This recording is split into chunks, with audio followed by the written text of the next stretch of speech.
Hey, it's Marilyn Devonish here from transformationstm.com, and I have a question for you. And it's one that's come up in conversation a few times of late. Had a lunch with a friend this weekend, and kind of made an agreement about something I would no longer do or put up with. And then I think in the way that the laws of nature work, having said that out loud, something then happened to go, well, go on then, are you serious about what you've just said? And was out with another couple of friends tonight. We're standing at a bar, and I said, hold up, I said, I am listening to you, but I'm now going to have to look the bartenders in the eye and get eye contact. I said, I thought I was done with this when I was at the student university bar, where you've got to lean in now and try and get eye contact. And I was saying to her, is it that the grumpy old woman is truly a thing, that you hit an age and you just get grumpier? My theory on that actually is that no, it gets to a point where you've seen enough and you've had enough of the BS, and you're basically saying no more. And that might just coincide with being of a particular age where you've seen enough of life, you have a sense of, for you, what your boundaries are and what you find acceptable and what you don't find acceptable, and what you will, how can I say this nicely, swallow, and what you're no longer going to stand for and put up with. And the fact that you would then say it out loud and go, hold on a minute, this isn't okay with me, then would also be associated with the fact that you've got a few years under your belt and you're a little bit more seasoned. So I was just, I was saying to her, so I wonder, in my mind, it's not about grumpy old women. It's about women who have gotten to a point where you go, enough. I've seen enough of the world. I basically know how this operates, and I can see when something is and isn't right. And I can see when something is kind of overstepping the mark and really kind of pushing on the boundaries. And so it's kind of, I'm interested to know. Now, from my perspective, I am now 51. So, and there was a TV show, I don't like, people like Jenny Eccles and I think Jermaine Greer was on it as well, and they had a lineup of women that I grew up watching on TV, and they were in a TV show called Grumpy Old Women, and it just made me kind of think, I don't know, I don't think it's that. I think you just have seen enough, and I think you've sometimes had enough, you've taken enough, you've put up with enough, and you're saying, I'm done. And the fact that you then speak out and it coincides with having seen a bit of the world, I think maybe that's where the label comes from. Hello, Ingrid, how are you? Hiya, Coral. So yeah, I was just kind of, I was just waxing lyrical about it and wondering, is it truly a thing that you do get to an age and you get a little bit grumpier, or do you just get to an age where you go, you know what, I'm done. Enough already. Like they would say on Dragon's Den, I'm out, but before I go out, I'm going to tell you what I think about this. And I really suspect that's a part of it. So I was just like, I would be interested, people who are of a similar age to me, or maybe a little bit more mature, did you notice that as you got a little bit older, a bit more mature, you got a bit more outspoken as well? And I don't even think, as I said the word, I don't think outspoken is the word either. I think it's more just about speaking up and about saying this is not okay, about having your boundaries and knowing what those boundaries are and enforcing and even reinforcing those boundaries. So, I'm good, Ingrid. I'm good. You're always fabulous. So I'm sure you're either just back from or on your way to some gorgeous, glamorous location. Well, actually, Ingrid, all good and my buttons have been pressed a few times recently with regards to this. One of them, I found myself in a really weird situation about a week ago on Facebook, where I ended up in a group that I really don't think, well, I know I shouldn't have been in that group. I was just commenting on a post. I didn't really take on board what was going on around me in the environment I'd stepped into. And that led to the whole conversation about, do you speak up about things with regards to race? Because, you know, one of the conversations we've had, another of the labels is angry black woman or having a chip on your shoulder. So that was a variation of this conversation. So I would say at the moment I'm in observation mode about some of the things that are kind of going down, the things that are starting to get my attention, and a few things that I'm like, you know what, I've had enough of this now. It's been too long. I can't let it ride anymore. I will not put up with those particular situations, and where it's not okay, I'm going to have to tell you about it. But you know, just what category does that put one into? I don't know. So yeah, I was just, you know, thinking out loud. So yeah, what I would say about that is answers on a postcard, please. And I know sometimes people watch these videos, they're what I call the lurkers. So they'll watch these videos and I then get sort of, you know, random messages, random emails saying, oh yeah, watch your video, da da da da. So for those of you who are lurkers, who don't necessarily want to comment, feel free to drop me an email. It's Marilyn. The spelling of my name is on the screen, Marilyn, Marilyn at Trance, TRANCE, as in hypnotic trance. So Marilyn at transformationstm.com. Feel free to drop me an email because I would love to hear your thoughts. So yeah, me and my allegedly maybe potentially grumpy self are now going to go and get a cup of herbal tea, put my feet up. I was just sort of looking at my diary, which is completely blank for tomorrow, going, yes, I've got a day off. And I remembered it's Tarot Tuesday tomorrow. So for those of you who are joining me for Tarot Tuesday, we'll do that via Facebook Live tomorrow. I will see you all there. So Ingrid, Coral, wishing you a fantastic, fabulous evening. Happy July. May it be full of joy, abundance, and all good things, as my lovely friend Andrew Austin Hancock always used to say. Peter, you're not lurking. The definition of lurking is you don't like anything, you don't comment on anything, you don't make your presence known. So you're not a lurker, my darling. You are a fabulous Facebook friend. Oh, Ingrid said, just spelt the day, some fabulous Black and ethnic minority women and entrepreneurs at Wintrade. Oh, how fantastic. Do you know, I was at the Kane, there's something called the Kane Awards. It's a Black African Writers Award. And where I was this evening was at that event in London, where the 5 who have been finally shortlisted were reading extracts from their story, extracts from their book. And also they put a playlist together, which then summarized what the book and what their characters were all about. And so that was at a place in Leicester Square this evening. So I've had a cultural evening as well, and it was absolutely fantastic. So Ingrid, I'm glad Ingrid, as I said, you're always doing something freaking amazing. Ingrid, we're overdue for lunch as well. We're overdue for lunch. Lisa Howells, we need lunch. So yeah, we got to go out and do lunch. But yeah, so I'm interested to know, have you turned into a grumpy old woman? Have you turned into a grumpy old man? Or is it just that you've had enough and you're like, enough, I'm done.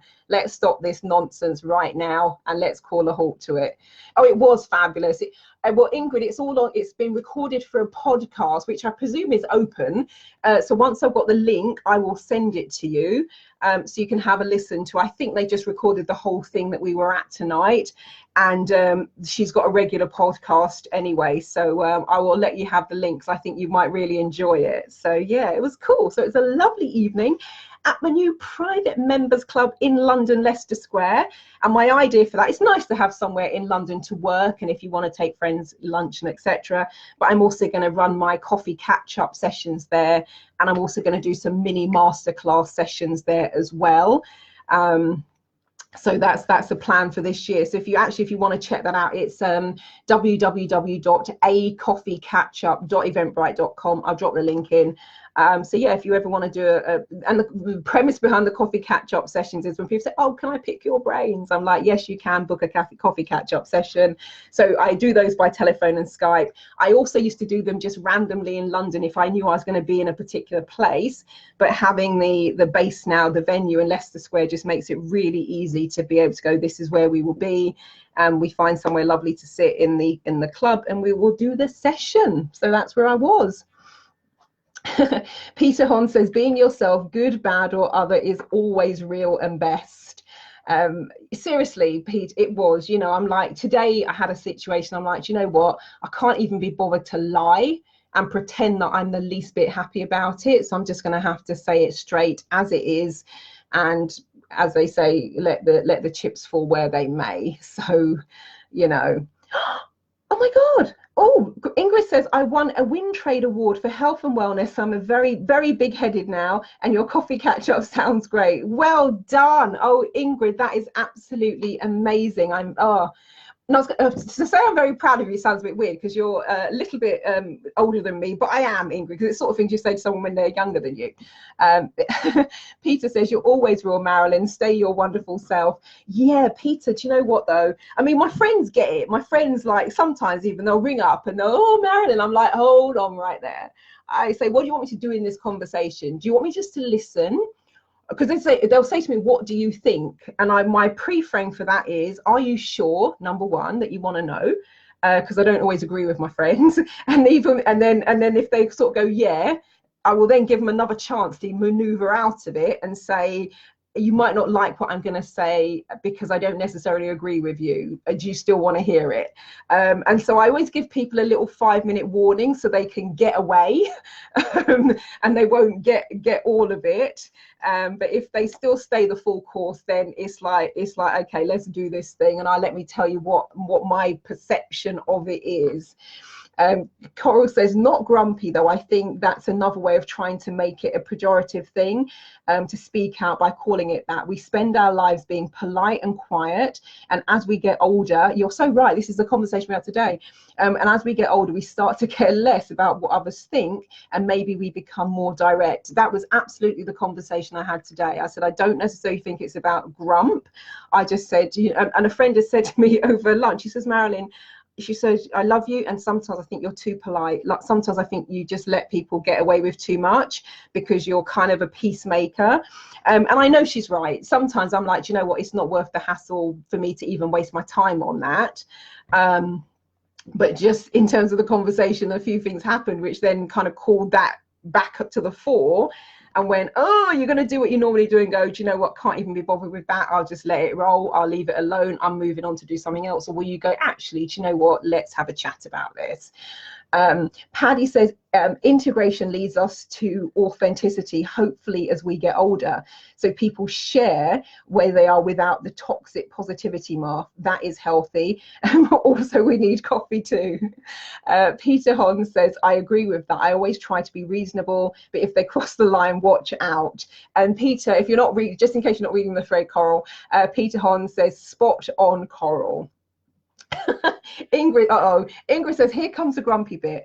People who want to resolve issues to book a session with you, not try to tap you indirectly for a freebie. Friends should respect what you do for a living.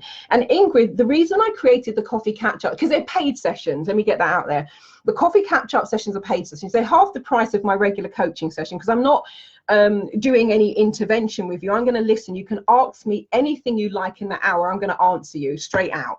But the reason I did the coffee catch-up sessions, I realized a couple of years into doing what I'm doing, I was being inundated with calls. And then when we started moving into emails, I was being inundated with emails. Oh, Marilyn, can I ask you this? Can I ask you that? And the thing I heard most often was, oh, can I pick your brains? That was number one. Or, oh, you're always full of brilliant ideas. Can I just run this by you?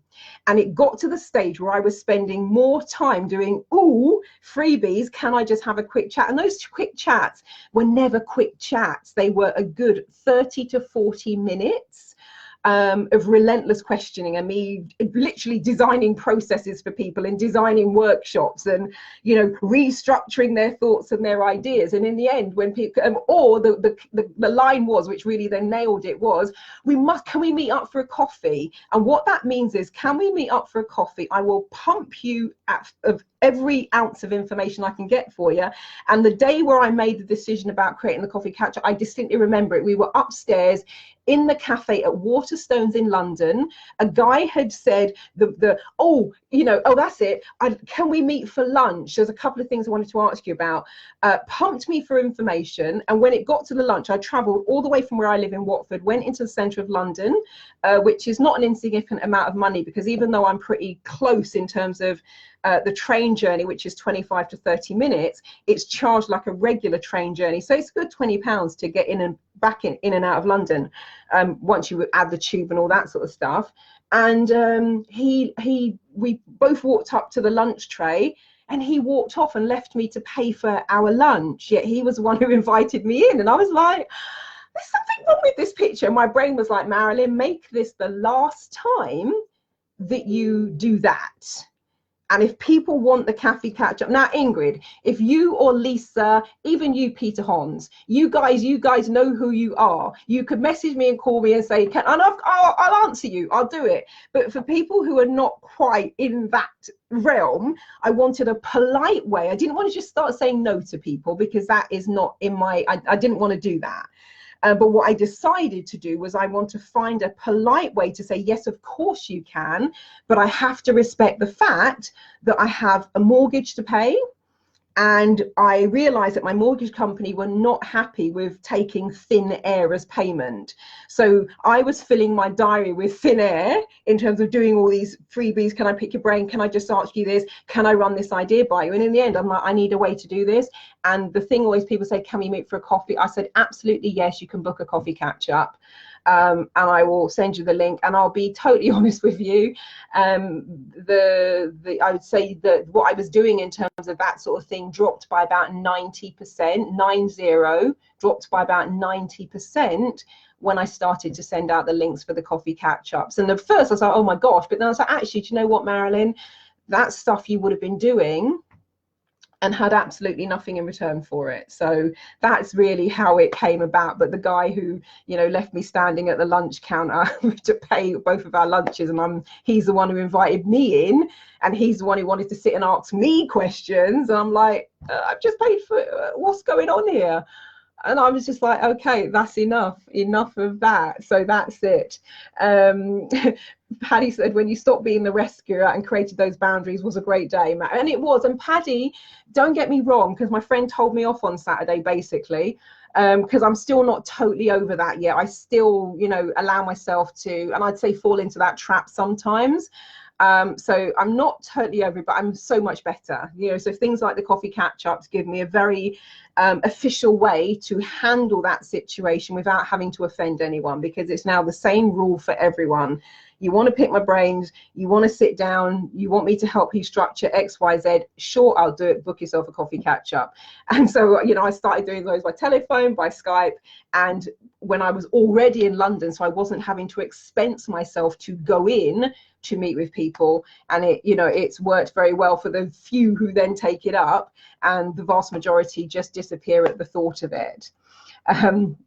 And Peter says, people do that all the time. People suck you dry as if that is your duty. They want everything but value nothing, and are glad you get paid for it.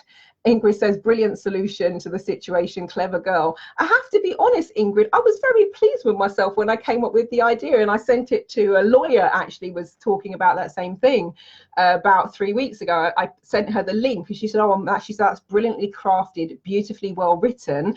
I'm going to have to borrow that. And I said, by all means, borrow it. And please, if you are going to be implementing the idea, tell people where it came from, so that if they want their own kind of creative burst, they can come back to me, because I'm also very good at giving all of my ideas away and just having them dissipate and people go off and adopt them as their own, and there's no mention of the originator. So, you know, I'm getting better at it. That's an aspect I'm definitely working on, and getting much firmer on the boundaries as, you know, things roll out.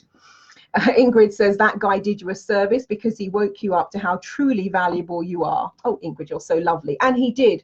I mean, at the moment when he picked up his tray and walked off, and I saw that he hadn't acknowledged the cashier, for a moment I was hopping mad. But then my brain was like, you know what, Marilyn, make this the last time.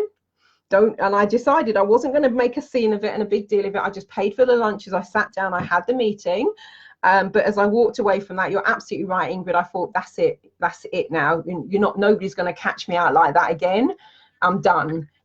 So he maybe sport it for all the others who used to get all the, who were liking getting all the free stuff. But he was a wake-up call, and I'm very grateful for that, because I could have maybe gone on doing that nonsense for several more years without him. Coral says, people will take the mickey as long as you let them. It sounds like you found the perfect solution. Absolutely. For me, it works. I don't feel bad about saying, absolutely, book a coffee catch up. Here's the link. it's fine. And the way I've written it, if you go to the page, actually, let me find it. I'll find you the page. Let me find the page. You can go and have a look-see for yourself. Let's see. It was coffee. acoffeecatchup.eventbrite.com. So there we go. So I've written it very nicely. I've explained the rationale for it. And there you go. Go and have a nosy. You can see how I've structured it. Oh my gosh, Sherry Ann Dixon, how the devil are you, you wonderful woman? Sherry says, greetings from the Caribbean. Sherry, for once, I'm not feeling too bad because we had 32 degrees here on Saturday. Now, granted, Sherry, it was just the one day, but somebody said to me, oh my God, I said, I'm not going to complain, because it's like being in the Caribbean for free. So I enjoyed it. Sherry says, people take the pee if you let them. Absolutely. And Sherry, I'll be honest, I have let people.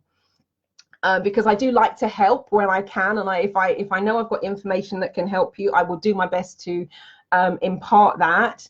And the thing I think that makes me not want to do it anymore, and it's one of my barometers, it's the reason I left the Samaritans, is when I feel resentment kicking in. I know it's time. I know I've taken it too far and I've got to do something about it. And I always say to myself, I'm going to continue to be a Samaritans volunteer for as long as I'm not even thinking about it. I just turn up and do my shift. And I remember one day distinctly, they put the night duty rotors up. And at that time, I was, well as doing what I'm doing now, I was also working as a management consultant during the day, working in central and local government. I think I was on a contract at that point for DFT, the Department for Transport, and we were implementing a new flexible working, smart working policy and building a new IT system. There's a lot going on. And I looked at the night duty rota and I was like, oh God, it's another day where I'm at DFT. Because what used to happen is I do night duty. We start at 11 at night. We answer the phones right through till 8 o'clock in the morning. And then I had an agreement that I'd start work at 10 on those days. So I'd go home, get in the shower, and then get on the tube and go straight into London and do a full day's work. No problem with that. It's fine. But the moment I found myself going, oh God, another night duty, that was, I think, on the Monday or Tuesday, when it was my shift that week, I went in and resigned. And they said, why are you resigning? You're a brilliant Samaritan, don't go, or leave it open, just go on sabbatical. But I said, look, I know I'd be fine when I did the night duty, but the minute I noticed a tinge of resentment about having to do another all-nighter, I'm like, I know I've done my time for now. And it's funny, I had a conversation with the Samaritans. They had a stand in Watford 2 weeks ago. I was walking back home and they said, maybe it's time for you to come back and rejoin us. And I probably would re-volunteer because it is such an incredible, wonderful thing to do. But I know my time for this particular aspect is coming to a close now, because I felt a tinge of resentment at doing something. And that's always a sign for me that I need to now sit up and take notice, because that's never an energy I would want to bring to something. Peter says, we sure are twins. We both have had the same situations that have happened. I still give a lot, brackets too much, and I'm getting much better at not doing that. So yeah, and it's a journey. There was a post in the membership group today, it's Motivation Monday, and it opens up with me saying my excitement when I first got into personal development and thinking, oh my God, I solved these things in my life forever, never will I have another problem. And then I was like really disappointed to think, oh my God, you mean I still might have problems? And I was saying to the group, oh, how God and the universe must have just laughed at me when they thought, having attended a couple of workshops and done a breakthrough session, my life was sorted. There was never going to be any other problems. It's like, yeah, right. And it's not the same problems coming back. Those are all sorted and resolved. One of which was the public speaking thing, which, as you can see now, there's no problem with that. But it was that whole thing about the recognition that life is a journey. And it's sometimes, you will get to a point and something else comes up that you need to look at or face or address. And I know I've come a long way in many of the things I've been doing, but one of my friends says I'm not harsh enough. And I know she's right, but I'm not going to go to the point of harsh, but I know that I have to be even firmer. about the boundaries and about clarity for myself, first of all, because oftentimes when you've got clarity for yourself, that clarity just radiates out to other people. It's almost like the standing joke in one of the offices we worked in was talk to the hand because, you know, the face isn't listening. And it's that sort of thing. You just energetically know when, you know, don't mess. And I know that in some areas, there are some people will just like, oh God, the eyebrow, and they don't even say the words. They're just like, I'm not even going to go there. And I know there's still a couple of those where I've let things slide because I like the people who've been doing it. I really like them as people. And so I've let a few things slide in that respect because I like them, and that's not necessarily going to be the best thing, but we might then have to fall into territory of grumpy old woman as I address those. But, you know, it kind of just got me thinking. Ingrid said, when I started my healing practice, I went, oh, Ingrid, this is fascinating. Thank you so much for sharing this. When I started my healing practice, I went by donation, but that didn't work at all. Let me press more on this one because we definitely want to hear this one. When someone who was very rich, in brackets, came to see me, who was suicidal, and a couple of hours later he was happily making positive plans for the rest of his hopefully very long life. He chose to give me £20. Shortly after, a woman came when her life was in a mess, sorted herself out, made some fundamental decisions, and then opened her purse and gave me £1. That's what made me decide to charge a fixed fee and increase it most year on year. Oh my God. And my clients can't wait to pay me and thank me.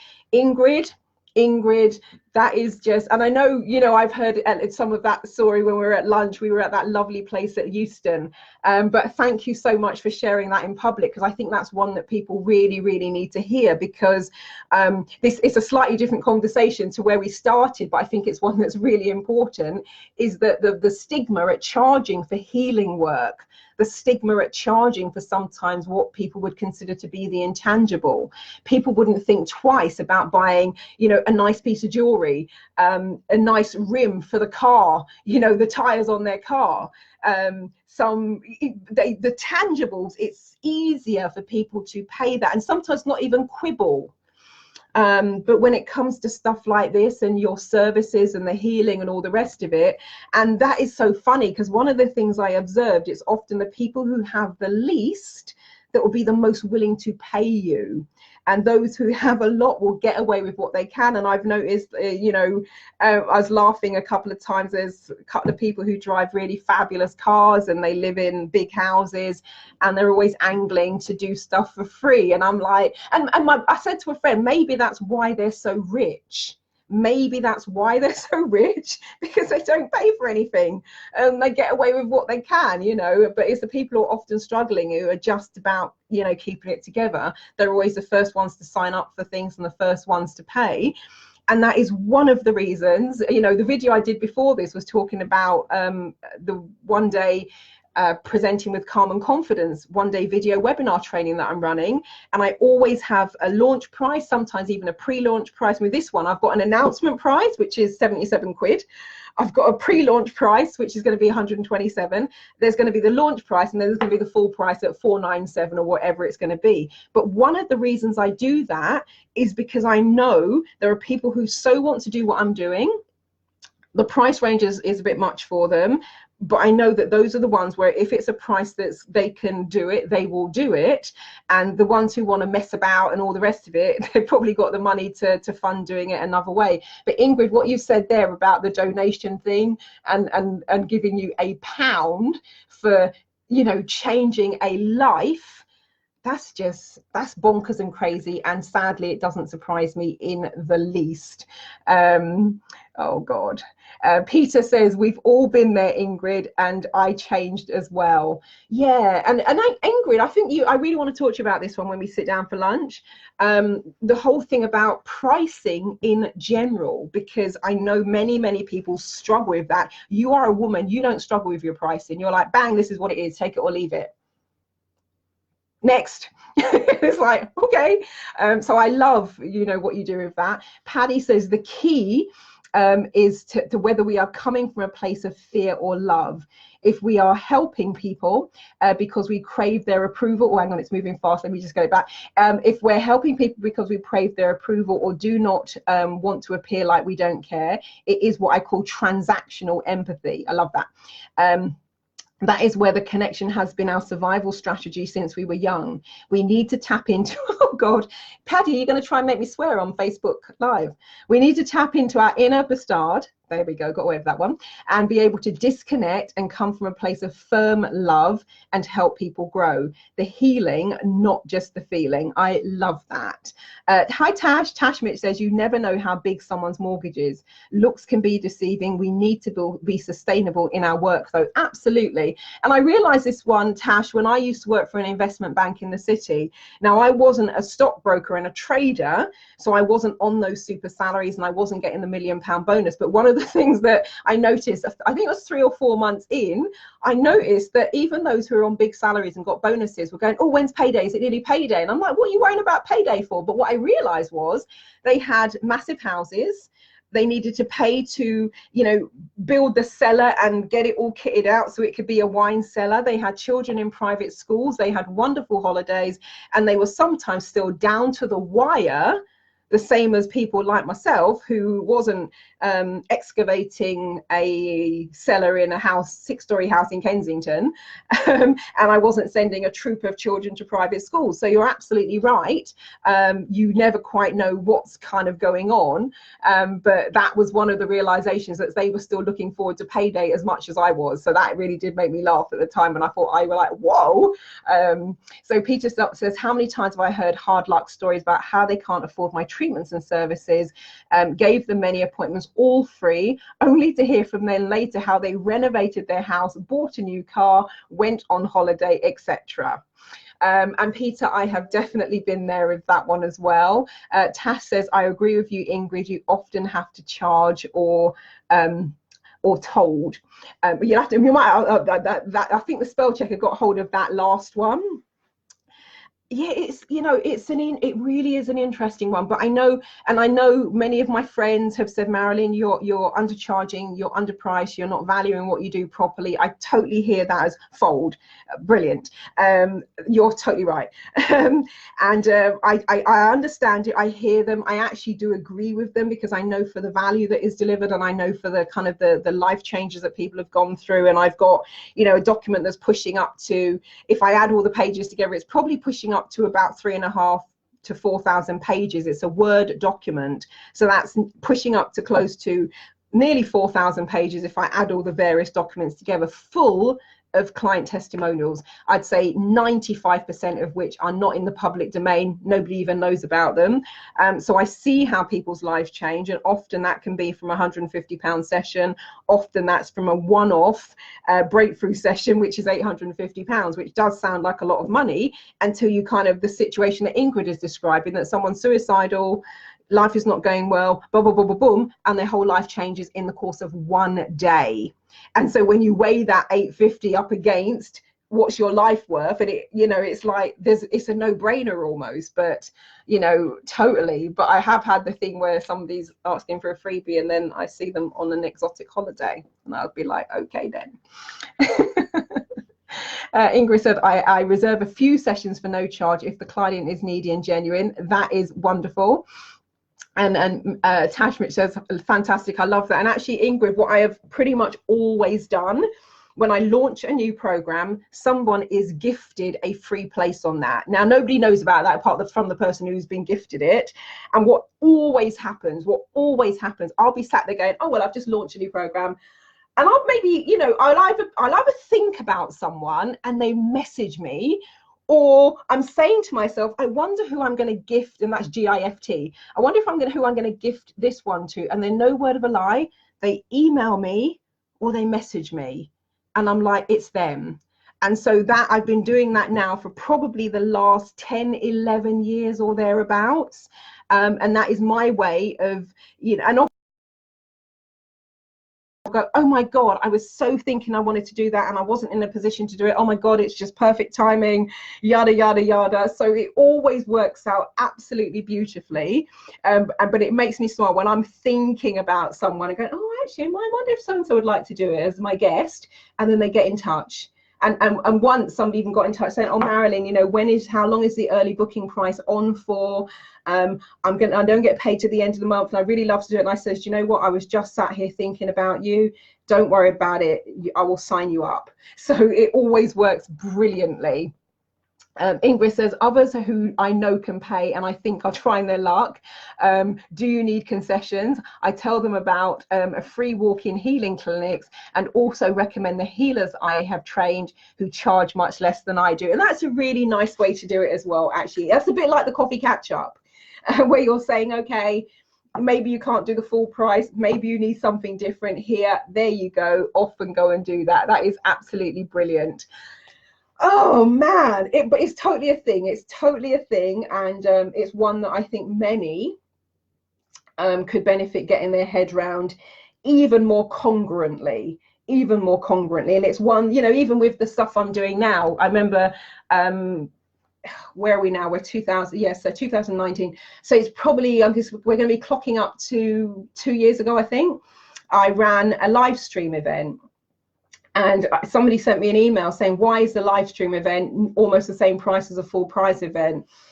It's that thing where I clicked my knuckles and went clack, got the keyboard out and started typing, because this is the absolute God's honest truth. And it's probably changed now, because we know when tech first comes out, you know, you had to hire a 4K camera and you had to do this and you had to do that and you had to have dedicated blah, blah, blah.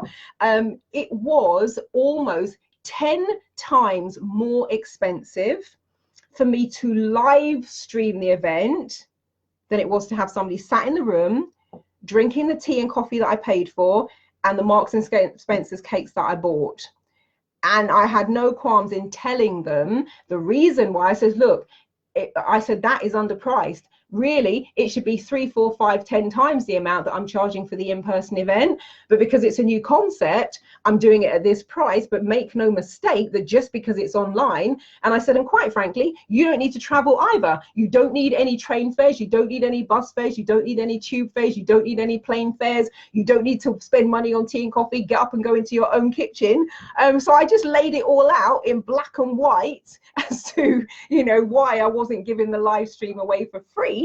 But you know, even with that, I know that perception is just because they're doing it online. But I'd say to people, look, the benefit you get when stuff is online now is you can go back to it. When you're in a one-day workshop, once the workshop's over, we all disperse and go our separate ways.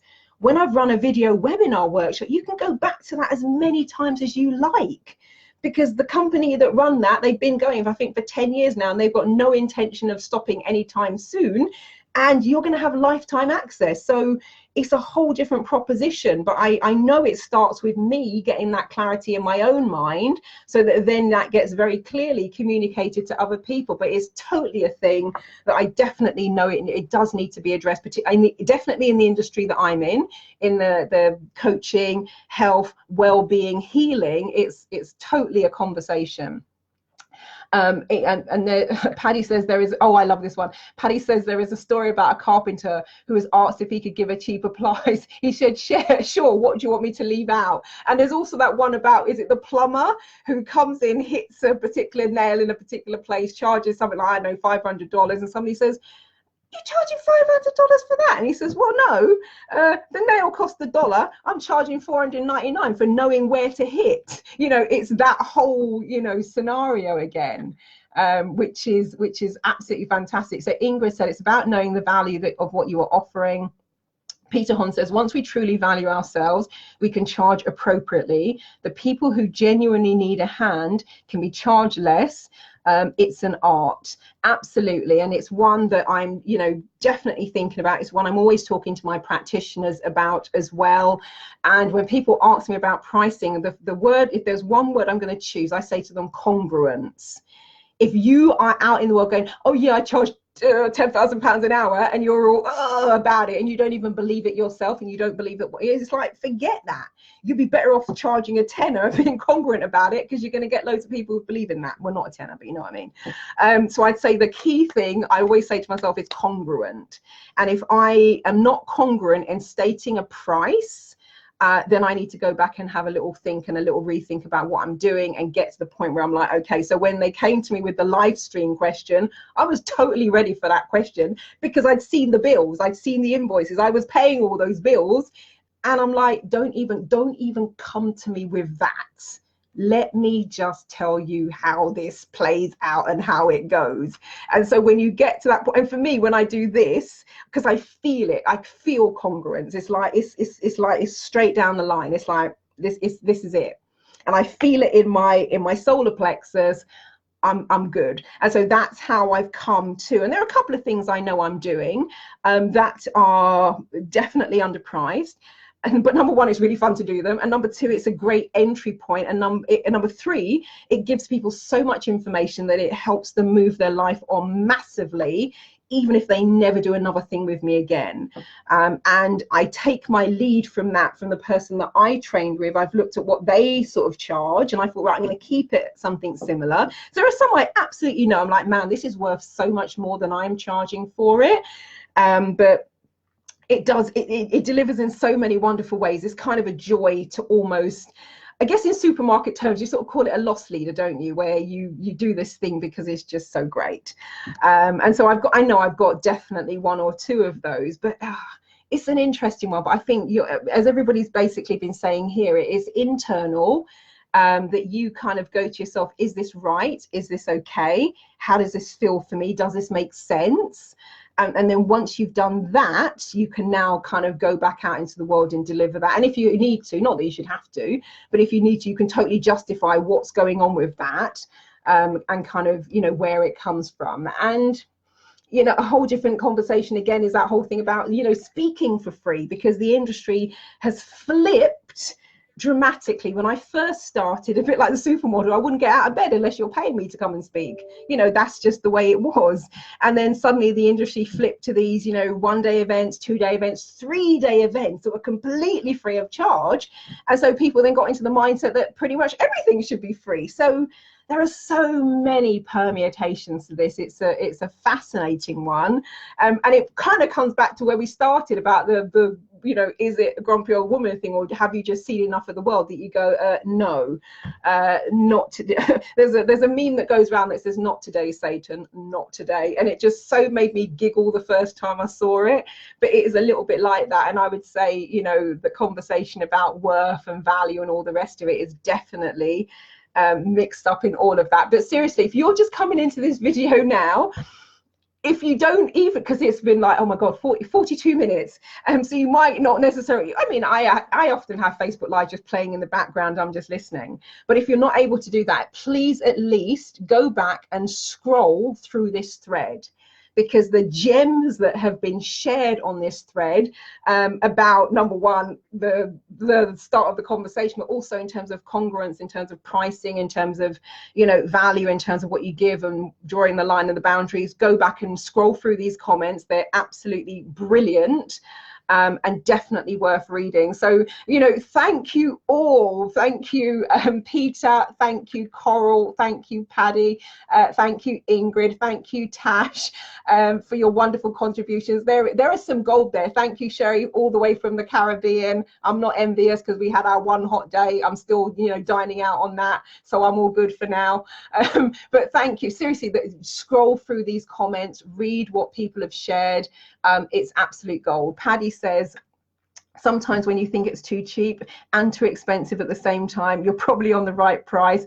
I know, I've been there. This could be, God, maybe I'm gonna have to get a group of people together. Ingrid, with your stories and your level of congruence, you're totally gonna have to be in it. But maybe we have to do a webinar or something where we talk about this and people share, just their thoughts and their feelings and their strategies around it, because the struggle for people is real. in terms of that whole thing.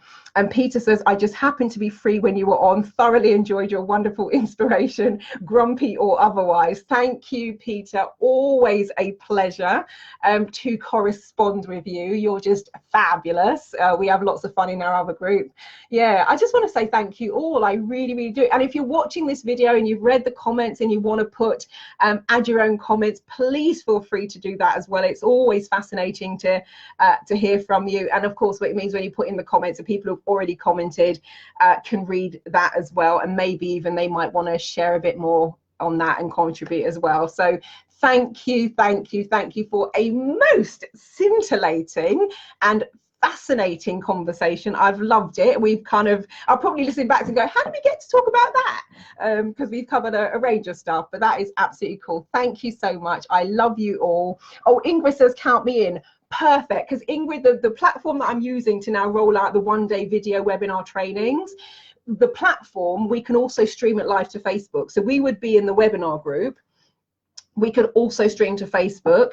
I would probably just run my PC, because when we're in the webinar group, I can't see the Facebook comments, or we could just do it on the webinar platform, invite people to come and join us for free, and we just kind of have this discussion from our, you know, our respective locations. But it is so key, Ingrid, and you particularly, you've been a leading light in so many ways, just in terms of the way you live your life and the things that you do, but in terms of the way that you have structured what you do and the way that you deliver what you do and the level of congruence I've seen you have around it, you know, I think there are people who are kind of coming up in the industry that could really, really benefit from this.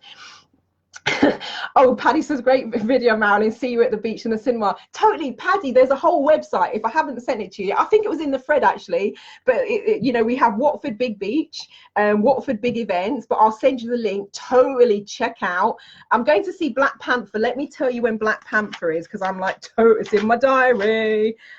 Mamma Mia again is on the 30th of July. That's at 7 p.m. on the Watford Big Screen. The Avengers Endgame, Saturday the 3rd of August, 7 p.m. as well.